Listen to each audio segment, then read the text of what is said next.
So there were three major parts to the policy: the all-out ban of protests indoors, the requirement that clubs and organizations promoted inclusivity, and the requirement that posters and university-sponsored events also promoted inclusivity.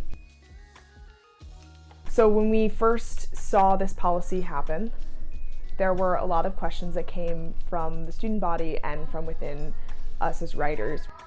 What does freedom of speech mean on a college campus, especially on a campus that is incredibly politically active and known for their political activism? What does free speech mean in a classroom setting? And how does it exist on a private university's campus? One thing that we needed to define was what free speech rights do we have on a private university's campus?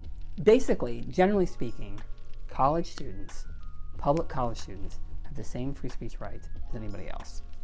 Private universities, a lot more discretion, and I think students need to understand the difference there. The American university is not a government actor, therefore, same rules don't apply.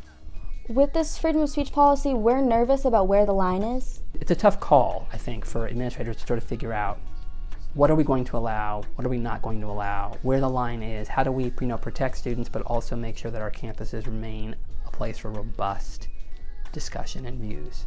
I think the biggest conversation is a frustration with the university with the administration for choosing to prioritize respectability and the status quo over what is a campus that thrives on protest and thrives on fighting for better. I think for me though, I do appreciate that there's recognition that the acceptance of the idea that we're allowed to go to class, right?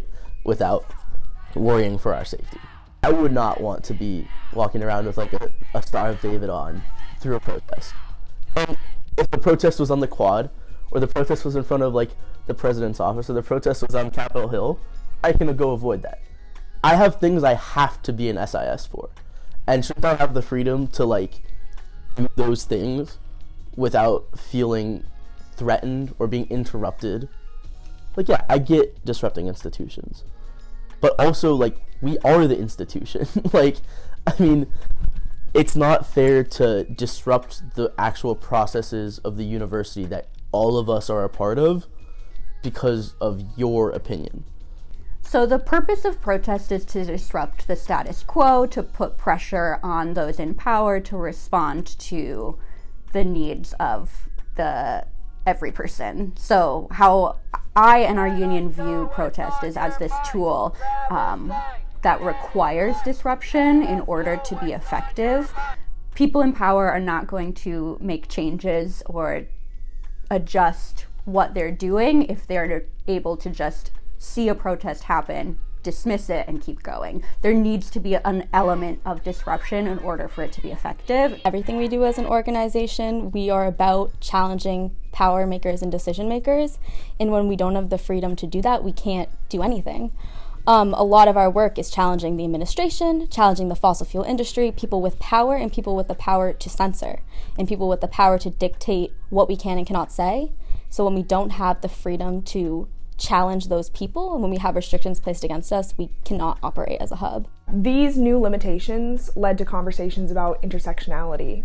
Their policy stating that we cannot put anything on our posters that isn't exactly and directly tied to our mission means that they are determining what our mission is. And yes, we're a climate justice group, but again, climate justice, environmental justice is so tied to race and class issues, and you cannot separate them. We are not just here to save the polar bears. We are not here just to stop the water from rising. We're here for human beings and to protect human beings from climate disasters. And that absolutely involves issues and social movements related to race and class. So telling us what we can and cannot say in regards to that is extremely dangerous, and it's censorship, and it's preventing us from working as a hub to fight for the issues that we're fighting for. These conversations brought up the question of what is the purpose of AU as a university. At a certain point, like, it's like you can swing your arm until you hit my face, right? You have the freedom to do what you want until it starts affecting the freedom of other people. And at a university, people should have the right to study in peace.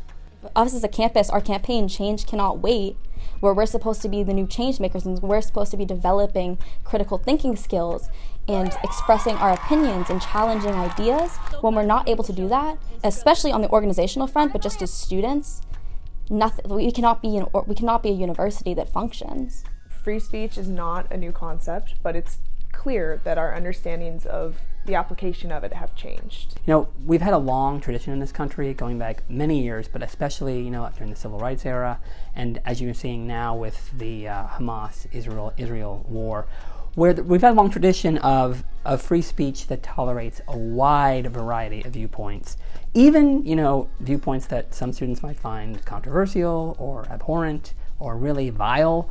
That is something that we have historically tolerated, is what we mean by free speech. But I think what we're seeing more of on campuses nationwide, really, regardless of whether they're private or public, is that not everyone is really accepting this view these days. I think students are pushing back a lot more on this idea of speech that deeply offends or marginalizes communities.